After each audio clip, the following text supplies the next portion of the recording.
안녕하세요. 꿈라디오 도윤에 오신 것을 환영합니다.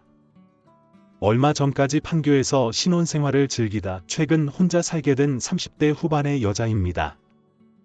결혼할 당시에는 사람들이 정말 많이 부러워했죠. 친구들은 판교 새댁이라고 저를 부르며 재미있어 했고요. 아기가 태어나면 뭔가 달라지겠지 하는 마음으로 그 시간을 보냈던 것 같아요. 하지만 결혼 전 여동생이 했던 조언이 이후로 정말 뼈저리게 다가왔습니다. 결혼은 임신과 출산 이후로 남편의 상태가 더 나빠지면 나빠졌지 결코 나아질 기미는 보이지 않더군요. 아기가 태어나서 매일 울어대고 저는 몸이 회복되지도 않은 채 아기를 안고 있어도 남편은 전혀 도와줄 생각이 없었어요. 나 지금 눈이 빠질 것 같아. 내 울음소리 좀 그만 들리게 해주면 안 돼? 이러다 정말 귀까지 망가질 것 같아. 아니, 애 엄마가 됐으면 애 좀 잘 봐봐. 왜 너까지 울고 그래? 내가 뭐라고 했다고? 진짜 미치겠다. 나 이런 환경에서는 일 못하겠어. 노트북 갖고 잠깐 나갔다 올게. 그러던 중 극도로 예민한 남편을 보며 안 그래도 힘들었는데 회사 분위기까지 나빠졌더군요. 이래저래 소란스러운 상황이 만들어지더니 결국 남편의 부서가 사라지고 남편은 어정쩡한 상태에 놓였어요. 제가 뭘 물어도 시원하게 대답하지 않고 이직 준비를 한다며 손톱만 물어뜯고 있더라고요. 그래도 다행인 것은 남편이 불안감이 많아서 평소에도 짠돌이처럼 살았다는 거예요. 그래서 조금씩 모아둔 돈이 있었고 직장을 갑자기 잃었을 때도 여유 생활비가 어느 정도 준비되어 있더군요. 그 부분은 잘했다고 생각했지만 저는 이때 처음으로 깨달은 게 있었어요. 남편이 집을 비워서 외롭고 허하다고 생각했는데 이 인간이 집에 있으면 더한 지옥이 펼쳐진다는 사실을요.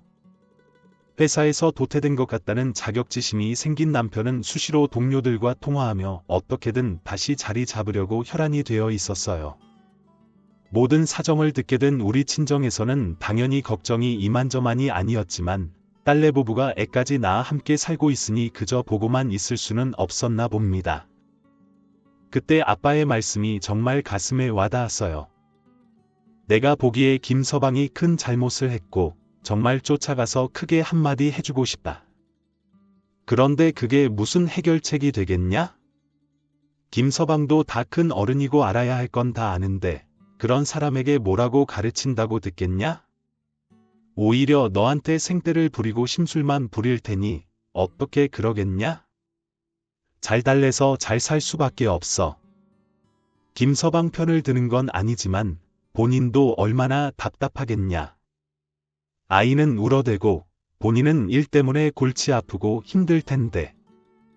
부부란 잘 사는 게 중요한 게 아니라 어려운 시기를 잘 헤쳐나가는 게 중요한 법이다. 너도 힘든 거 알지만 남편 생각도 조금은 해주고 편 들어주고 이야기 들어주고 이런 말까지 하는 게 마음이 아프지만 이제는 그런 단계는 이미 지난 것 같아서 이렇게 말하는 거다. 무슨 문제가 생기거든 남편한테 뭐라고 하기 전에 친정에 먼저 연락해라. 당시 아빠의 이 말이 너무 서럽고 섭섭하게 들려 엉엉 울었지만 집으로 돌아갈 준비를 하면서 곰곰이 생각해보니 틀린 말이 하나도 없더라고요. 솔직히 저도 남편과 싸운 후 어머님께 혼날 때는 정말 진저리가 났었거든요. 가뜩이나 싫었던 남편이 더 싫어지기만 했었죠. 아빠의 말씀을 따라 제 스스로 방법을 찾는 수밖에 없다고 생각하며 힘없이 짐을 싸고 일어났는데요. 그때 아빠가 제 남편에게 전화를 거셨어요. 나갈 준비를 하고 있는 제 옆에서 말이에요. 김서방, 그래 여기 와 있네. 내가 한마디 했네. 부부간에 뭐가 있었든 이렇게 나와 있는 건 옳지 않다고 말이야. 자네가 좀 데려가게나. 애랑 둘이서 움직여야 하니 택시도 잘 안 잡힐 거야. 아빠는 딸내미가 남편과 싸우고 혼자 애를 데리고 돌아가는 모습을 안쓰러워하시며 사위에게 둘이 잘 지내보라는 뜻으로 전화를 하신 거죠. 그 순간 제 마음이 너무 뭉클하고 울컥했는데 그 모든 감정을 깨뜨린 건 전화기 너머 남편의 목소리였어요. 아버님, 부부 일은 저희 둘이 알아서 하겠습니다. 그리고 저는 지금 멀리 나와 있어요. 말도 안 하고 나가버려서 솔직히 저도 화가 많이 납니다. 이건 저희가 알아서 할 테니 다음에는 부부 일로 연락 안 하셨으면 좋겠습니다. 이 말에 제 눈이 확 커지며 다시 화가 치밀어 오르려는 순간 아빠는 남편을 달래며 말씀하시는데 정말 너무 화가 나더라고요. 그래, 그럼 그렇지. 자네 마음 다 이해해. 남자도 할 말 많고 속상한 거 나도 안다네. 그래도 이제는 잘 지내야 하지 않겠나? 나는 우리 애 편드는 게 아니야. 둘이 잘 지내길 바라는 마음에서 그런 거고 다음에는 이런 일로 절대 나서지 않겠네. 자네 어디쯤인가? 기왕이면 와서 여기서 밥도 먹고 같이 가지. 그러나 결국 좋은 게 좋은 거라며 가족이 함께 집으로 돌아가는 게 좋지 않겠냐고 한 수 접고 달래는 아빠의 말에 남편도 한풀 꺾였는지 밥은 먹지 않겠지만 1시간 내로 내려가서 데려가겠다고 하더군요. 결국 시간이 지나 남편이 왔고 우리는 차를 타고 집으로 돌아갔습니다. 돌아가는 내내 저는 남편의 태도에 너무 화가 나서 그 화를 억누를 수 없었지만 아빠가 우리를 화해시키려고 애쓰는 모습을 떠올리니 그 화를 풀 수도 없었어요. 시간이 지나면서 남편의 삐딱한 태도에 짜증이 나고 저도 모르게 날이 서게 되었습니다. 불행하고 부정적인 감정이 옆 사람에게 쉽게 전염된다는 걸 그때 처음 실감했죠. 이 와중에 문득 우리 부부의 이런 성격이 나중에 아이에게 그대로 전해지면 어떡하나 하는 생각이 스쳤어요. 세상은 살아갈수록 화날 일들이 더 많고 웃고 행복할 일들은 정말 손에 꼽을 만큼 적잖아요. 그 안에서 스스로 잘 컨트롤하고 감사할 줄 알아야 하는데 그저 수동적으로 받아들이면 분노할 일밖에 없다는 걸 느끼게 되었죠. 사실 결혼 전에 저는 이렇게 부정적이고 무기력하며 쉽게 화를 내는 사람이 아니었어요. 여러모로 회의감이 들었습니다. 그러던 중 남편이 지인들을 만나러 나가는 길에 차 사고가 크게 났는데 연이어 자신의 과실이 계속 드러나자 남편은 아예 집 안에서 침묵하게 되었어요. 스스로 입을 열고 말을 해봤자 욕밖에 들을 게 없다는 걸 알았는지 아주 얍삽하게도 입을 다물고만 있었죠. 다행이라면 다행인 것은 그 차 안에 저와 아이가 없었다는 것과 차는 폐차할 정도로 망가졌지만 남편이 다치지 않았다는 겁니다. 그런데 이때 어머니께서 또 전화를 하셔서는 내 남편 챙겨줘라, 뭐 먹여줘라 하시는데 정말 싫더라고요. 네 어머니, 제가 알아서 할게요. 이 사람, 안 그래도 알아서 너무 잘 먹고 있으니까 신경 안 쓰셔도 돼요. 정말로 이렇게 대답하고 전화를 끊었습니다. 저도 갈수록 버릇없고 못된 사람이 되어가는 것 같다는 생각이 들었어요. 남편이 우리 아빠에게 거만하게 대답했던 그 태도는 절대 잊을 수 없고 그 생각만 하면 시댁에 대한 좋은 감정이 생기지 않더군요. 그러다 보니 자연스럽게 시어머니와 남편이 한편이 되어 저를 대적하는 구도가 만들어지고 저는 그들을 무시하는 모양새가 이어졌죠. 아무튼 남편이 어정쩡하게 집에 있게 된 이후로 좋은 일이라고는 하나도 없고 이제는 차까지 폐차되니 스트레스가 이만저만이 아니었어요. 게다가 제 파트타임 일도 있고 아이 어린이집도 거리가 있어서 차가 꼭 필요했거든요. 하필 그날따라 차를 끌고 나가겠다고 고집을 부리더니 그런 사고를 당하고 차도 못 쓰게 되고 그걸 다시 메꿔서 끌고 다닐 돈도 없고 정말 너무 화가 치밀어 올랐어요. 파트타임 일을 마치고 친정에 들러 반찬을 가져가려 했는데 차가 없다고 하니까 부모님이 왜 그러냐고 물으셨어요. 자초지종을 말씀드렸더니 부모님은 무척 걱정하셨습니다. 나중에 반찬을 가져오면서 남편에게 이 이야기를 했더니 또다시 불같이 화를 내더군요. 아, 진짜 뭐 그렇게 미주알 고주알 다 일러 바쳐? 당신은 그럴 거면 결혼을 왜 했어? 맨날 엄마한테 일러 바치고 또 일러 바치고 완전 고자질쟁이랑 살고 있네. 이 말을 듣고 당연히 화가 날 법도 했지만 저는 대응하지 않았어요. 참 무서운 게 자꾸 부정적인 자극을 받다 보니 이제 웬만한 자극이 아니면 대응할 마음조차 들지 않더라고요. 점점 불행한 감정 속에 저 자신이 점점 더 익숙해지고 그게 참 슬펐어요. 얼마 지나지 않아 난데없이 아빠에게서 전화가 왔어요. 아빠, 갑자기 왜 이러세요? 중고차라도 그 모델은 그렇게 싸지 않을 텐데 뭐 4천만 원대라고요? 아, 정말 왜 그러세요?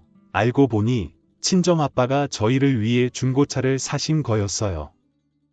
중고라지만 금액이 결코 저렴하지 않은 모델이었죠. 괜히 말했다는 생각이 먼저 들었지만 이내 저도 모르게 밀려오는 안도감의 마음이 서글프게 느껴졌어요.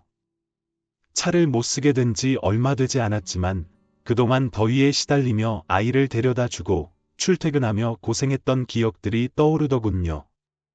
이제 그걸 더는 안 해도 된다고 생각하니 차를 뽑아준 아빠께 죄송스러우면서도 한편으로는 몸이 편해지는 걸 느꼈어요. 이런 복잡한 감정 속에서 남편에게 전화를 걸어 얘기했는데 남편의 반응이 정말 참담했어요. 나 지금 바빠. 무슨 일이야? 장인어른이 차를 사주셨다고? 무슨 차인데? 남편은 여기서 잠시 말을 멈추더니 이내 아이 뭐야? 중고라고? 아유, 좋다 말았네. 그래, 당신이 타고 다니면 되겠네. 당신이 사달라고 했겠지? 중고니까 가격은 당연히 싸겠지. 문제 있는 차는 아니겠지? 뭐, 알았으니까 끊어. 마지막에 남편이 한숨을 쉬며 전화를 끊었을 때 저는 일하는 곳에서 몰래 화장실에 가서 통화했는데 이런 얘기를 들으니 정말 아무런 의욕이 생기지 않더라고요. 숨을 몇 번 들이쉬며 대체 나는 이 사람과 어떻게 살아가야 할까? 내 현실을 어떻게 받아들여야 할까? 라는 생각이 끊임없이 들었어요. 정말 억지로 일을 마무리하고 스트레스가 극에 달했을 때 저는 이 긴장된 상황을 끝내기 위해 남편을 이해하려고 노력했어요. 객관적으로 볼 때 남편의 상황이 좋지 않았던 것도 사실이거든요. 믿었던 회사 선배가 남편만 쏙 빼놓고 몇몇 경쟁자들을 데리고 조용히 창업을 해버렸어요. 남편은 자신이 쓸모없다고 느끼며 엄청난 열등감에 사로잡혀 괴로워하고 있었죠. 당시 동료들과 통화하는 내용을 들어보니 그 상황이 정말 불쌍하다고 느껴지기도 했습니다. 저 경험으로 더 커져버린 남편의 열등감과 자격지심이 지금 겪고 있는 일들에도 이렇게 날카롭게 반응하는 걸 보니 저도 더는 할 말이 없더군요. 칼날처럼 예민해진 사람과 싸워봤자 나만 상처받을 테니 그냥 시간이 지나면서 날이 무뎌지길 기다리자는 생각을 했습니다. 그 당시 제 여동생은 형부의 반응을 이해할 수 없다며 몹시 화를 냈지만 저는 이미 지칠 대로 지친 상태라 더 이상 이 이야기를 끌고 가고 싶지 않았어요. 그래서 속으로는 어느 정도 감정을 내려놓고 아빠가 주신 차는 감사히 받아들여서 일상이나 잘 유지하자는 결론을 내렸죠. 이 결론에 도달하기까지 제가 얼마나 지치고 힘들었는지 짐작이 가실 겁니다. 하지만 그런 제 다짐을 마구 뒤엎는 일이 또 벌어지고 말았어요. 며칠 뒤 어머니와 통화하게 됐는데 저와 감정이 좋지 않은 데다 늘 자기 아들만 챙기라는 어머니께 홧김에 말해버렸습니다. 우리 친정아빠가 차 뽑아주셨어요. 차가 폐차돼서 없는데 너무 잘된 거죠. 그랬더니 어머니의 반응은 정말 그 아들의 그 어머니라는 생각이 들게 했어요. 선물로 중고차를 보냈다고? 아니, 기왕에 큰돈 쓰시는 거면 왜 그런 식으로 쓰신다냐? 니네 아빠는 사준 거 티내려면 새 차를 사줘야지. 중고차 사주면 누가 그거 고마운 줄 알아?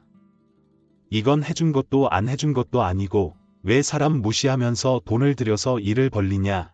그 순간 저는 뭔가 단단히 꼬였다고 느꼈지만 상황은 제 예상보다 더 복잡하고 엉망으로 꼬여버리더군요. 말이 나왔으니 말이지. 우리 아들 집에서 일한다고 개무시하는 거 아니냐? 회사 다니고 남들 눈에 띌 생각이었으면 중고차를 뽑아줬겠냐고? 야야, 그거 뭐 얼마나 안다고 돈 좀 더 보태서 제대로 된 거 뽑아줄 것이지. 진짜 니네 아빠도 참, 니네 아빠다. 에이그, 말을 더 해서 뭐하냐? 속만 터지지. 그 이후, 당연히 저와 어머니의 싸움이 벌어졌고, 저는 완전히 눈이 뒤집혀서 대들었습니다. 어머니, 니네 아빠라뇨?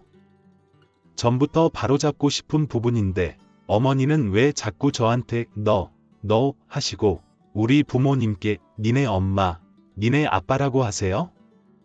저는 집에서 단 한 번도 어머니의 아들에게 너나 야라고 부른 적 없어요. 어머니께 니네 엄마라고 한 적도 없고요. 그렇게 불리우길 바라세요? 어머니가 뭔데 저한테 허구한 날 너 거리시고 저희 부모님까지 함부로 부르세요? 왜 하대하시냐고요. 그날 이후로 남편과 말 한마디도 하지 않았고 밥도 차려주지 않았습니다. 부엌에서 짜증을 가득 담아 있던 터라 남편이 왜 밥이 없냐고 물어도 들은 척도 하지 않았어요. 그런데 참 타이밍도 묘하게 아빠가 사주신 차가 그날 집에 도착했어요. 남편이 안 타면 제가 타고 다닐 생각이었기에 얼른 내려가서 차를 둘러봤는데 외관만으로는 중고차라는 말이 무색할 정도로 컨디션이 좋더군요.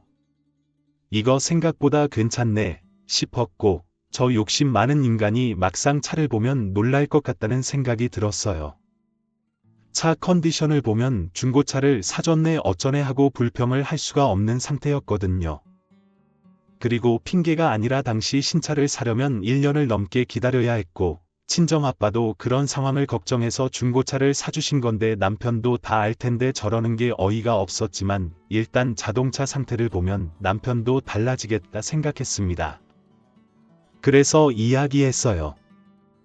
밖에 차 있으니까 가서 봐봐. 차 상태 장난 아니야 사진 찍어서 친구들한테도 보냈더니 다들 저게 무슨 중고차냐고 하더라.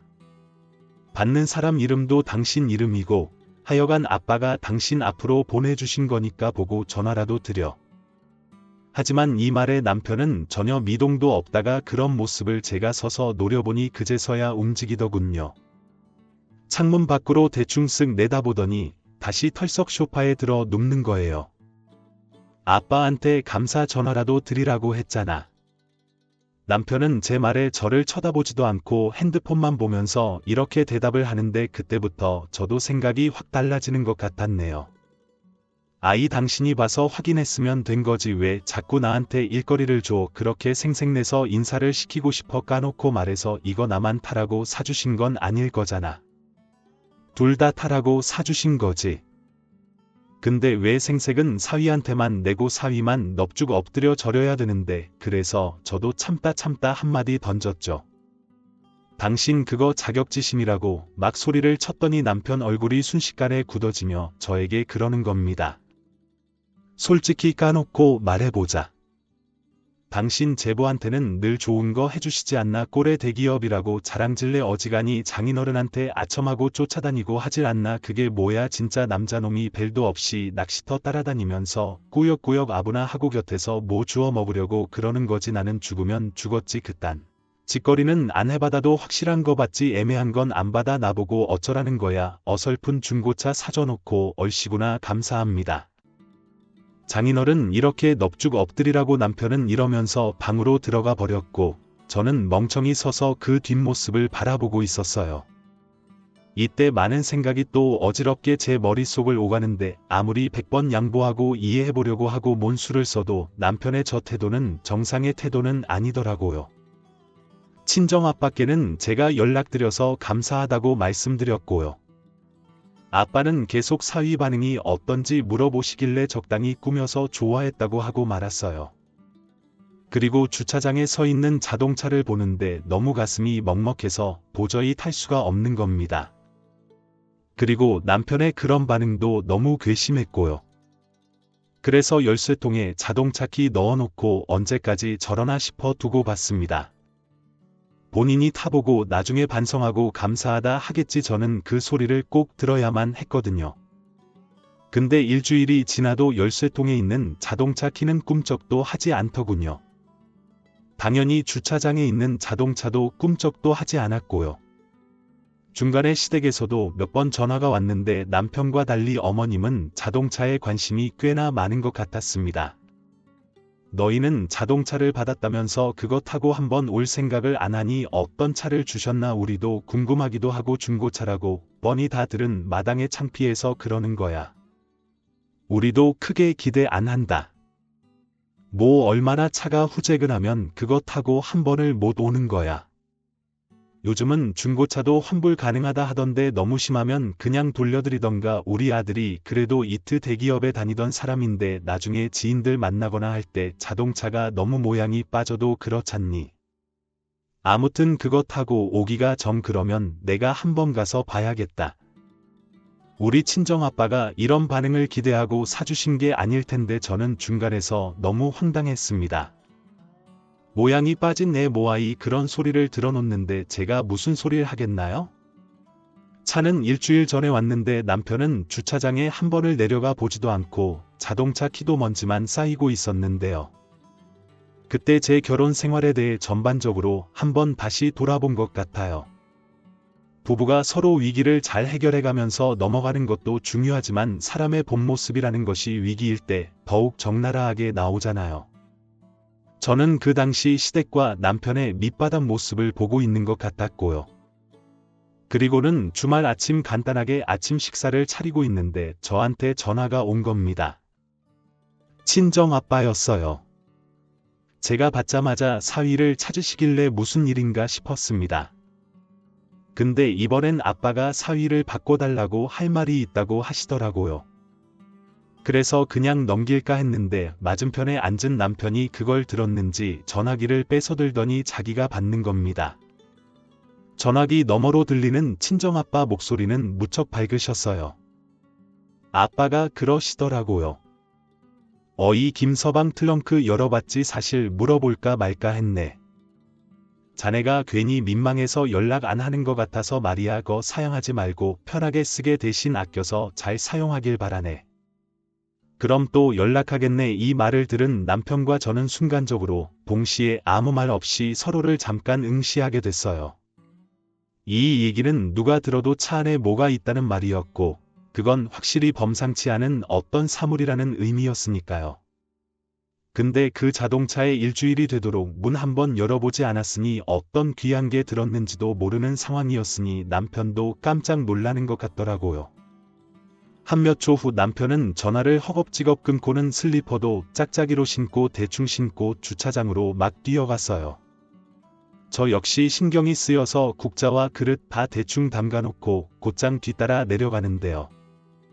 가보니 남편은 한쪽 신발은 어디에 흘렸는지 맨발이었고 그럼 맨발도 신경이 안 쓰일 정도였는지 활짝 열린 자동차 트렁크를 멍하니 바라보며 심각한 얼굴로 서 있더군요. 아빠가 사주신 중고차 트렁크 내부에는 새 모니터 2대가 나란히 들어 있었어요. 솔직히 이쪽을 저도 잘 모르긴 하지만 맨날 남편이 노래를 부르고 자기 일에 자부심을 갖고 떠드는 터라 비싸고 좋다는 브랜드명 정도는 알고 있었거든요.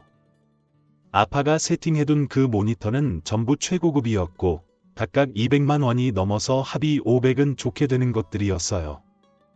사위 본업이 프로그램 관련한 일이고 하는 내내 컴퓨터 불평을 하고 짜증이 많았던 걸 아빠도 알고 계셨죠? 남편이 버릇처럼 하는 행동이 있는데요.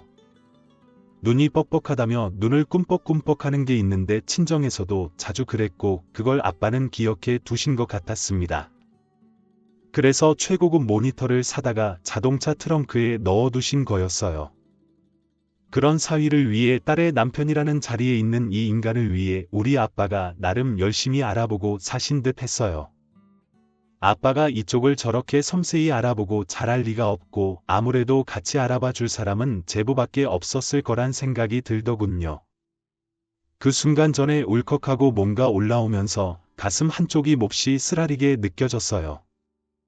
그런 생각에 제대로 잠기기도 전에 제 눈에 띄는 무언가가 또 있었는데 모니터 상자 위에 하얀 봉투가 붙어 있는 거예요. 거기에는 저에겐 아주 익숙한 투박하게 휘갈겨 쓴 아빠의 손글씨가 적혀져 있었어요. 김서방 고생 많지 처자식 먹여 살린다고 고생이 많네. 건강이 최고야. 건강 없으면 아무것도 없는 거야. 기왕이라는 거 건강 해치지 말고 일 잘하세. 자네. 눈 나빠졌다고 미경이가 걱정이 많다네. 안경도 좋은 걸로 하나 맞춰서 쓰게. 동시의자와 봉투를 확인한 남편은 안을 열어서 5만 원권이 가득히 들어있는 걸 보게 됐어요. 대강보이 100만 원 돈은 되지 않을까 싶더군요. 여기서 저도 모르게 눈을 질끈 감아버렸는데 이때 제 옆으로 둔탁하게 뭔가가 미끄러지는 소리가 났어요. 다시 눈을 떠보니 남편이 스르륵 주저앉았더군요. 그러면서 온 얼굴이 일그러지더니 양손으로 그 얼굴을 가리고 어깨를 바들바들 떠는 거예요. 이내 흐느끼는 소리가 나더니 한많은 사람이 그 회한을 토해내듯 격한 울음소리가 들려왔어요. 한참을 그러고 남편은 어딘가 아픈 사람처럼 온 상처가 달달달 떨려가며 눈물을 쏟아내고 저는 미간에 몇 번이나 찌푸렸다가 다시 폈다가 다시 찌그러뜨리기를 반복했어요. 저 역시 아빠의 흔적들을 보며 당연히 울컥한 마음이 들었어요. 아마도 평범한 가정의 부부였다면 이걸 보고 같이 부둥켜 안고 울었을 테고요. 근데요. 글쎄요. 전엔 아니었어요. 여보나 아버님한테 전화 드려야겠어. 저는 그 말에 얼굴을 일그러뜨리며 세차게 고개를 흔든 다음 그런 거 하지 말라고 했어요. 그리고 일단 할 얘기가 있다고 했죠. 남편은 그런 저에게 또 의문스럽다는 표정을 짓더니 전화기 어딨냐며 제 이야기는 듣지도 않길래 그 뒷모습에 대고 이렇게 말했어요. 전화하지 마. 그리고 걱정도 하지 마. 이제 연락할 일 없을 테니까 죄송해야 될 타이밍은 이미 진작에 지나가 버렸고 이제 와서 뭘 어떻게 하려고 이번 일로 나도 생각을 정리해봤는데 같이 사는 거 이제 그만하자. 나만 불쌍하면 그냥 내 팔자다 하고 살겠는데 우리 친정 가족들도 너무 불쌍해지고 내가 뭐하러 이렇게 살아야 하는지 모르겠네. 우리 그만 정리하는 게 맞는 것 같아. 그 말에 남편은 아까 주차장에 뛰어내려갈 때보다 더 빠른 기세로 저를 돌아보더군요. 그 작은 눈이 째질듯 커지면서 믿을 수 없다는 표정으로 저를 쳐다봤어요. 입을 차마 못 열고 있었지만 보나마나 무슨 소리냐며 따질 게 뻔해 보였죠.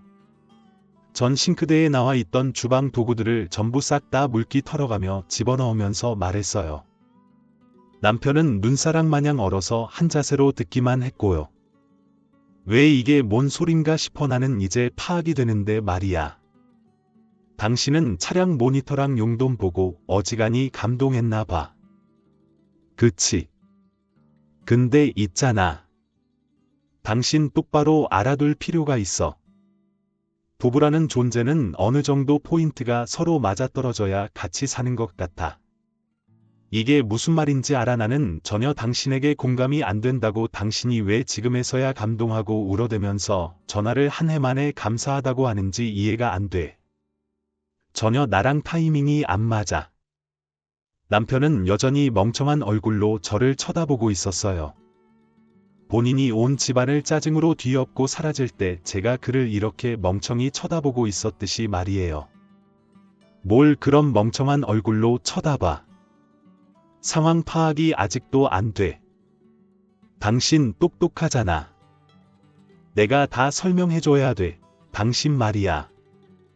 처음에 우리 아빠가 차를 사주겠다고 말했을 때부터 그때 고마워했어야지. 그때 감동했어야지. 울어도 그때 울었어야지.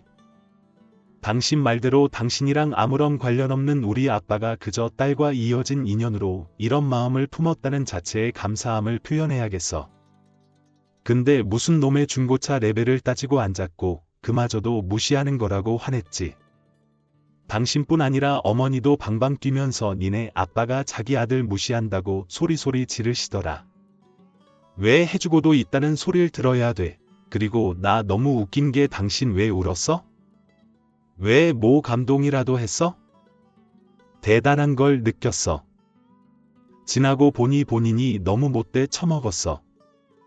그딴 눈물 질질 짜는 게 뭐가 그리 대단해서 큰일이라도 한 듯 비장한 얼굴로 아빠한테 이제서야 전화를 한다고 자빠졌어. 저도 여기까지 말해놓고 정말 숨이 넘어갈 것 같더라고요. 화 따위가 아니라 오래도록 제 안에 묵혀왔던 감정들이 다 지저분하게 뒤섞여서 올라오고 있었어요. 헤어지자. 내가 할 말은 여기까지야. 소리쳐야 될 이유도 같이 울어야 할 이유도 없던 저는 그저 담담하게 제 생각을 정리해서 남편 앞에서 읊어줬습니다. 그제야 이게 일반적인 상황이 아니란 걸 남편도 직감했더라고요. 진짜 바보는 아니고 근원적으로는 얍삽하고 졸졸하게 눈치가 빠른 인간이니까요. 저에게도 꾸역꾸역 아주 다급하게 미안하다. 다시 생각해봐라. 당신 지금 많이 흥분해 있고 얘기 들어보니 내가 잘못한 것도 맞는 것 같다. 일단 우리 앉아서 얘기나 해보자. 이따위 소리를 늘어놓는 거예요. 대꾸도 안 하는 저에게 밖에 나가서 밥이라도 먹겠냐고 하는데 다 너무 시끄럽고 짜증나게 느껴졌어요. 그대로 싹 무시해버린 다음 차 끌고 친정으로 직행해버렸고 이후로 시간 들여 모니터도 환불하고 돈도 그대로 돌려드렸어요. 진행된 사실만 감정을 빼고 말해보자면 그렇게 쭉 이혼까지 변경 없이 진행해버렸답니다. 물론 당시에 친정아빠는 그대로 다 갖고 온 나를 보고 아주 많이 놀라셨어요. 그러실 수밖에 없죠. 하지만 제가 벅차오르는 속을 부여잡고 숨을 헐떡거려가면서 그간의 분노를 쏟아내면서 사정을 다 말씀드렸거든요. 듣는 내내 매우 괴로워하시고 비통해하시고 뒤늦게 따라와서 사정을 들은 엄마까지 매우 복잡한 얼굴이셨죠. 그러고 비로소 그제야 저는 울 수 있었던 것 같아요. 이혼이라는 결정을 하고 나서야 정말 무슨 가뭄난 저수지에 물 쏟듯 얼음이 마구 터해지고 쏟아져 나오더라고요. 그런 저를 보고 친정아빠도 그러셨어요. 그래, 그쯤 했으면 너도 그리고 우리도 충분히 노력했다. 그렇게 저희 부모님도 힘겹게 이혼을 받아들이셨어요. 무슨 말이 더 필요하겠냐며 됐다고 하시더군요. 그리하여 어찌어찌 정리된 이혼 후의 이야기를 해보자면 부모님께선 제가 당분간 친정에 머물기를 바라셔서 계속 여기에 있어요. 사실 어린이집은 친정에서 더 가깝기 때문에 이동은 편해졌고 저는 하던 대로 파트타임 알바를 이어가고 있네요. 아이가 좀 더 크면 시간을 더 많이 소비할 수 있는 직장을 알아볼 생각이고요. 남편의 근황도 며칠 전에 들었는데 직장은 여전히 못 구하고 어디 원룸이나 들어가 있다고 하더군요. 근데 그 원룸에 본인이 들어간 게 아니라 시어머니가 쫓아내듯 보내버렸다네요. 그럼 그렇지, 그 인간의 실직 상태는 당장 어떻게 바뀔 리가 없어요. 예상했던 대로더라고요. 어머님 역시 본인 집에 장가 안 간 큰아들과 툭하면 사고치는 막내가 있으니 이혼하고 온 둘째 아들 받아줄 여력이 안 되거든요. 초반에 어머니는 진짜 뭐 아무것도 모르는 건지 푼수같이 저한테 전화해서는 감히 막 야단을 쳐대시더라고요. 제가 걷다 대고 한 번만 더 연락하면 어머니 아들한테 이제 애는 절대 안 보여줄 거라고 버럭했어요.